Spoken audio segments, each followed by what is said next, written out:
Hey there, soul sister. We have another wonderful episode. And this one, I got to tell you, is pretty darn special because I have Marci Shimoff in the house. Hey, Marci, so good to have you here. So great to be here with you, Junie. I've been looking forward to this. It's an honor. It's truly an honor. I bought your book so many years ago. It impacted me. You know, I have to be honest with you. When I saw the book, I was like, happy for no reason. What is that about? Because I ride a high level of happiness, like a really high level. And I'm like, well, this could be interesting. And you've done such amazing work in the world. And I'm thrilled that you took some time out to be with us today. Thank you. Thank you. I love this topic of your podcast. It's such a great thing. And so I love what you're up to as well. Oh, So thank I know you. we're going to have a cool conversation. Cool conversation. Absolutely. So let me read your bio so people know who you are if they've been living under a rock. Okay. Marci Shimoff is a #1 New York Times bestselling author, a world-renowned transformational teacher, and an expert on happiness, success, and unconditional love. Yes, that's why you're on my podcast. Her New York Times bestselling books, Happy for No Reason, Love for No Reason, and 6 titles in the Chicken Soup for the Woman's Soul series have sold more than 16 million copies and are translated in 33 languages. She's also a featured teacher in The Secret and narrator of the award-winning movie Happy. She currently co-leads a global online program called Your Year of Miracles to help people live more miraculous lives. Yes, baby. Yes. That's what we're talking about. Miraculous lives and being happy.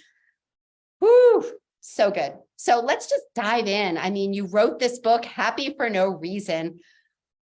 Where did that come from? And I got to ask, were you born happy? Was that something you have to work at? Do you still have to work at it? Tell us more. So people always want to know if I was born happy. And the answer is absolutely not.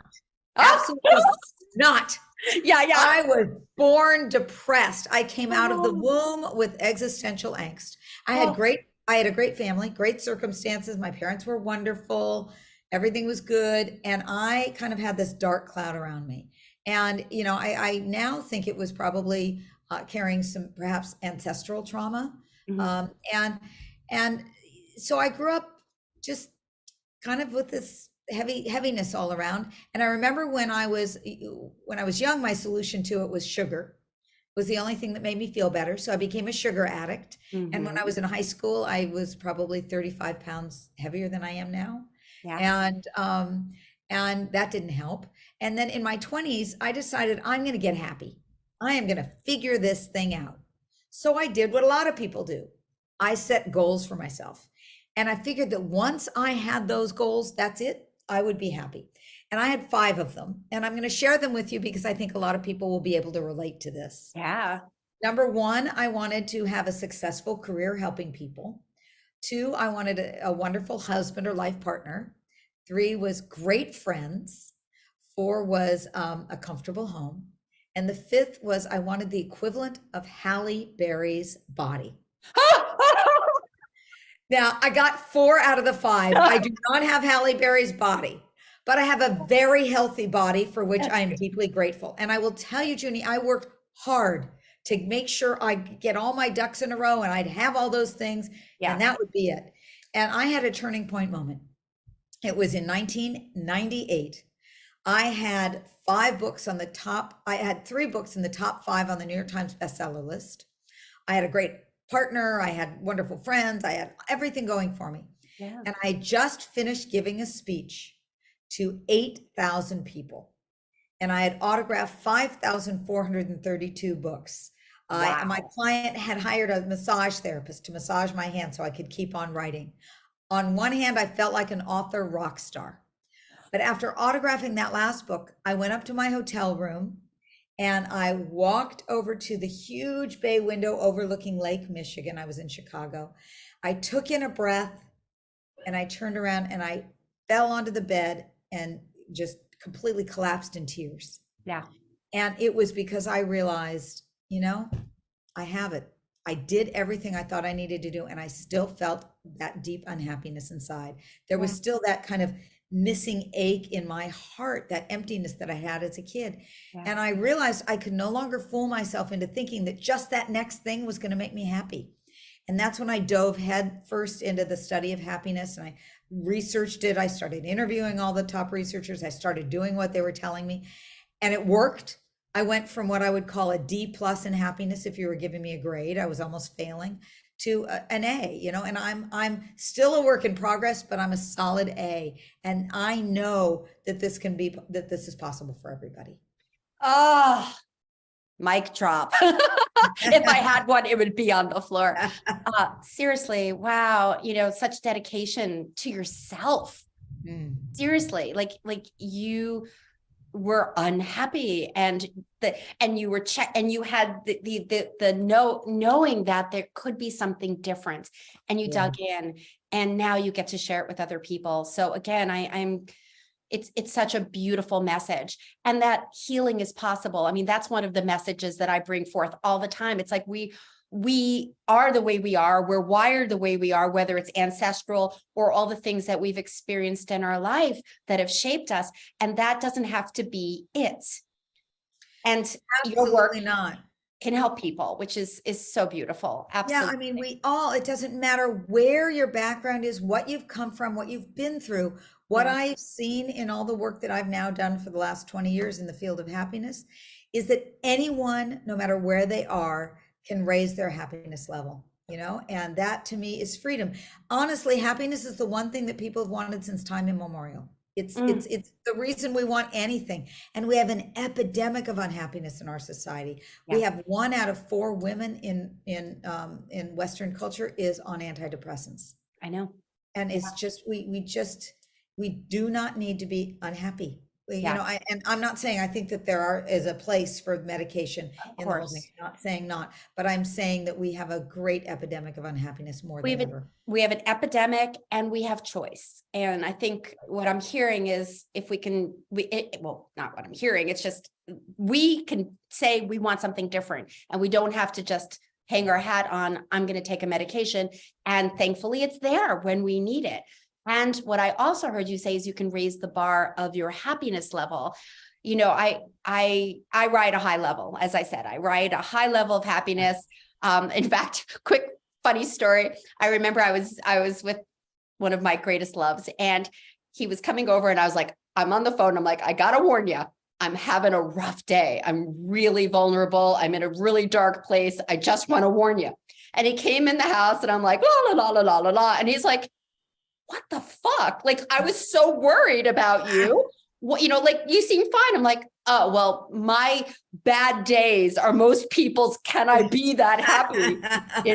He was so upset, and he was like, oh my God, I thought something was wrong with you. So with that said, how does somebody raise the bar if they're feeling so low? I mean, for me, I do the shadow work. What might you offer as some tools for someone who's going, yeah, that's a great idea, but my life sucks and I feel horrible? So such an important and great question. And the first thing I want to do is just share a little bit of the research on happiness, because I think for me, this was really important to understand, because I started thinking, what's wrong with me? Why aren't I happy? Beating myself up, which doesn't make things any better when you're unhappy already, adding insult to injury. So here's the one piece of research I think everybody should know. And that is we all have what's called a happiness set point. And it's like a thermostat setting. And no matter what happens to us, whether it's good or bad, we are going to hover around our thermostat setting unless we do something consciously to change it. So here's how the happiness set point is determined. It is 50% genetic. So you're born with that piece. Wow. And I was not born with the good happiness genes. It's 10% your circumstances. Now, notice that it's a super tiny piece of the pie, and yet that's what everybody is so busy trying to change to be happier. But it's such a tiny piece of it. Doesn't really move the needle that much. The other 40% is our habits of thoughts and behavior. Now, that's what we can really focus on to move the needle the most in the happiness set point. But I'm going to take it a step further and say that there are researchers in the field of epigenetics, like Dr. Bruce Lipton, who wrote The Biology of Belief. And they say that even the 50% that's genetic can be changed or influenced by our habits. Yep. That means 90% of our happiness set point is our habits. The only difference I found between happy people and everybody else is that they have different habits. And I found that there's 21 main happiness habits that anyone can practice to raise that happiness set point. And so Wow. what I want to do is I want to share with you first, I'll give you some real specific tools in a minute, but I want to share with you first that I found that these habits fall into 7 main areas. And these are the 7 main areas for happiness. And I'm going to go through these 7 areas. And I want everybody to identify, where are you the weakest? So Junie, I'm going to ask you when we're through these, where are you the weakest? Because the place to start is where your Achilles heel is. Where are you the weakest? Yeah. And I know that it's hard for anyone to remember 7 of anything. So I created an analogy. I call it building your inner home for happiness. A home has 7 areas. It's got a roof. A foundation, 4 corner pillars, a roof, and a garden. And here's how this relates to these 7 areas of happiness. The foundation is taking responsibility for your happiness. Do you wait for everything in the outside world to change so you'll be happy? If you do, you're not taking responsibility. You're acting more like a victim of life. Yeah. And you know that you're not taking responsibility, or you're being a victim when you blame, shame, or complain. So that's the foundation. Then the 4 corner pillars are the pillars of the mind, the heart, the body, and the soul. The mind, do your thoughts rob you of your happiness?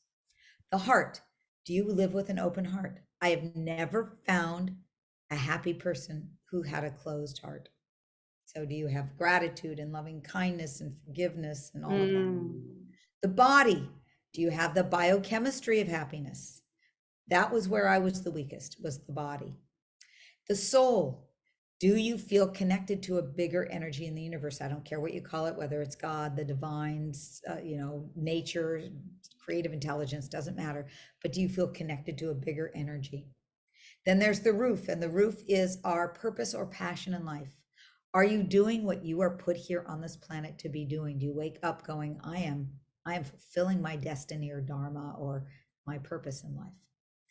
And then finally, there's the garden. Who do you surround yourself with? Are you surrounded by wonderful roses and gardenias, the people who uplift and inspire you? Or are you surrounded by the weeds or toxic people that drag you down? So those are the 7 areas. And I want everybody to identify, where are you the weakest? The foundation, taking responsibility for your life, the mind, the heart, the body, the soul, your purpose, that's the roof, or the people you surround yourself with, your relationships. So Junie, you're on the spot. Yes, put me on the spot. Put me on the You spot. are. And I love it. I love it. And I'm, Brene Brown, she's definitely the queen of vulnerability. I'm right there next to her or behind her or beside her. So I'm going to double dip here. Okay. The mind, because I'm still working my mind. There's still the programming. There's still the default. And I'm a big fan of Dr. Joe Dispenza. So I'm constantly doing his work and revisiting my thoughts and breaking the habit of being myself. That's his book. So the mind is definitely something that I'm continually working on. In fact, I did a magic mushroom journey last week. And for 7 straight hours, I'm like looking at all the stuff that's going on in my mind. I'm like, yeah, that sabotages me. So the mind. And I will be really transparent here. And that is my garden. I need to tend to my garden. And I'm very conscious of that. So that's great that I see that. And yet my garden really has some weeds that I'm being mindful of and noticing I have to work with some of my boundaries around some of the people in my life. And as I was talking to some of our mutual friends, I was like, I need to have more of those type of high vibe, conscious, heart-centered people in my life. And so as I joke, I'm taking applications for new friends, and a dear friend of ours just introduced me to some women in my neck of the woods, because I need to tend to my garden, because who we surround ourselves with, as we know, will affect us. So that's my 2 things. Well, thank you for being so open and vulnerable about those. And can I give some practical tips on both of those, and maybe one or 2 more? I love giving really practical stuff. Does that work? Absolutely. Good. Well, let's start with the mind, because that's where most people get tripped up. The average person has 60,000 thoughts a day. And for the average person, 80% of those are negative. It's called the negativity bias. We inherited it from our caveman ancestors. So don't beat yourself up for feeling, oh my God, I got all these negative thoughts. They're habitual. It's okay. But what you can do is you can rewire the brain. And that is just such some of the best news. I'm going to give you 3 steps to quickly rewiring your brain. So what are the three components, the 3 steps? We're dying to know. Yes, so these are the 3 steps to creating new neural pathways in the brain that tend to be more for the positive. I just want to tell you one quick thing from a colleague of mine, Rick Hansen, who wrote a book called Hardwiring Happiness. He says that our minds are like Velcro for the negative. The negatives just stick to us, but they're like Teflon for the positives. The positives slide off of us. Happy people have reversed that. Happy people Velcro the positives and Teflon the negatives. And when we do that, we create these new neural pathways in the brain. So here I got goosebumps on that. That is like such an amazing visual. It's like, let me just spray myself over with Teflon, right? That's right. So here are the 3 steps, scientific steps for helping create new neural pathways in the brain. Number 1, be on the lookout for the good. And this is a super simple thing to do. There is so much good around us, but we are habituated to see the bad. Yeah. To see what's not working. So one of the women that I interviewed for Happy for No Reason said she pretends that she's the Academy Awards committee. And her job every day is to give out 5 Academy Awards for whatever she sees that's great. So if she's out for a walk with in the park and she sees this cute little fluffy white dog, she might go, that gets the cutest dog of the day award. And she may even go over to the owner and say, I give out Academy Awards and your dog gets the Academy Award for being the cutest dog of the day. So adorable and so fun, right?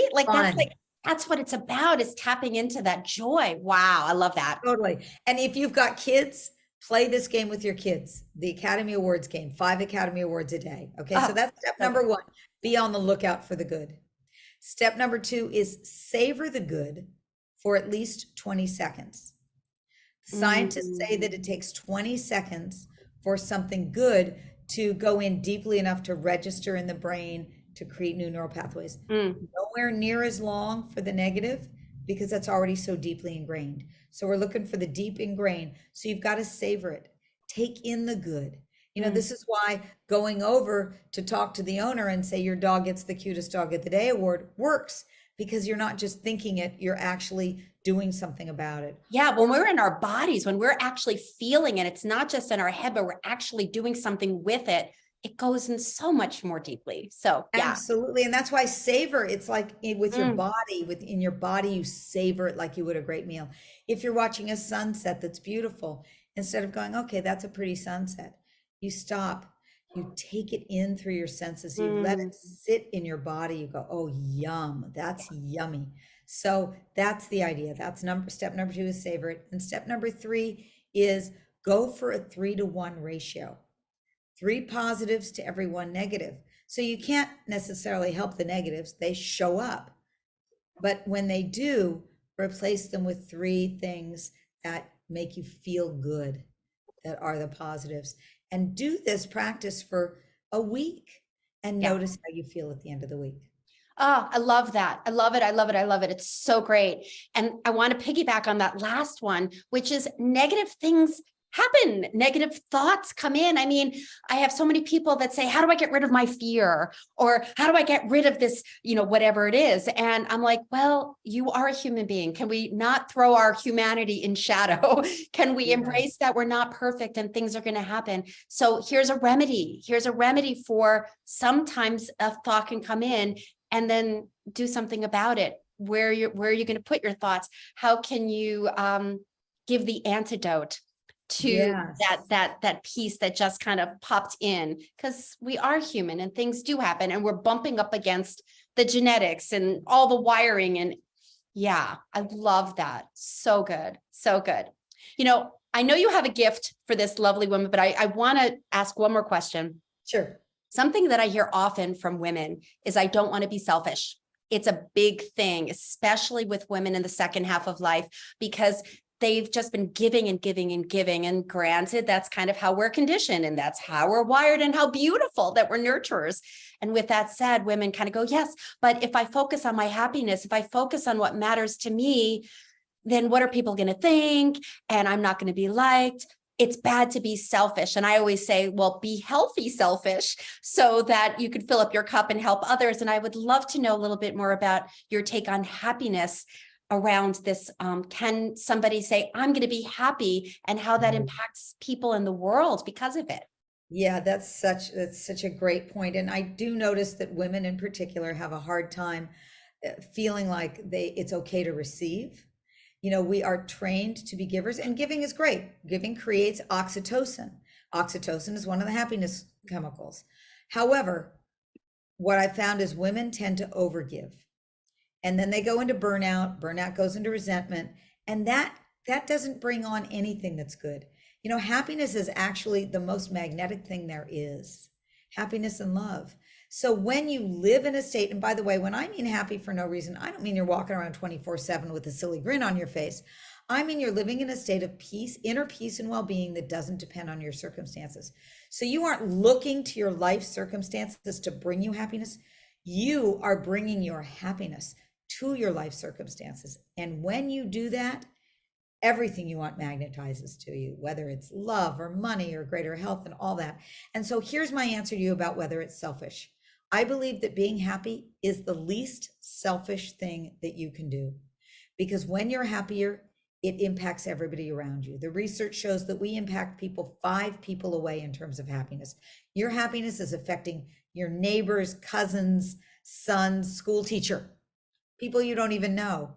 There's a beautiful Chinese proverb that I always love to share about why it's so important, why I'm passionate about this. And it goes like this. It says, when there is light in the soul, there will be beauty in the person. When there is beauty in the person, there will be harmony in the house. When there is harmony in the house, there will be order in the nation. And when there is order in the nation, there will be peace in the world. And my prayer and my wish for each one of us is that we know that light in our own souls, that happiness in our own lives. And through that, we help create more peace here on this planet of ours. Oh, so beautiful. Oh my God, so beautiful. Thank you for sharing that. So beautiful. I'm always, like when I was growing up, I thought I was gonna be an activist. I thought I was gonna be like, I'm gonna change the world. And I still believe I am changing the world. It just shifted completely. I'm like, I'm gonna help people heal their hearts, one heart at a time.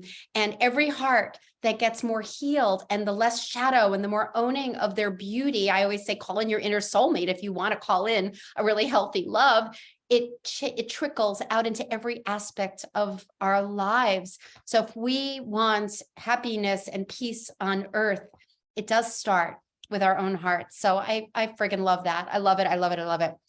So you have Happy for No Reason workbook. What is that? That sounds so juicy.